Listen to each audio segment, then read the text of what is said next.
गंजाम जिला श्रम विभाग पक्षरु चढ़ाऊ कराई 2 जण शिशु श्रमिकों को उद्धार कराइथिबा बेले जणे 14 वर्षरु कम शिशु को छत्रपुर कार्यालय को अणा जाइछे। शुक्रवार पूर्वाह्न बेगुनिया पड़ा स्थित स्वयं होंडा शोरूम रु 2 शिशु श्रमिकों को उद्धार कराई। गंजाम जिला श्रम विभाग पक्षरु आज अचानक चढ़ाऊ कराइथिला।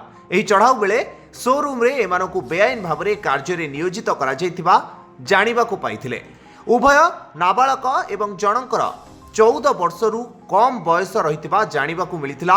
सेमानक परिवार लोकों को पचरा उचरा परे जणे नाबालक को जिला कार्यालय को निया जाइछे। उभय नाबालक ग्राम बेगुनियापड़ा ब्लॉक अंतर्गत कंटापड़ा बोली सूचना मिली। एही शोरूम रे किछि दिन हेब शिशु श्रमिक माने कार्य करुथिबा नै बारंबार अभियोग परे एही चढ़ाऊ होइतिबा सूचना मिली। श्रम विभाग पक्षरु एनै तदंत जारी रहिछि एवं तदंत परे कार्यानुष्ठान नियाजिबो बोली विभाग पक्षरु कहा जाइछि।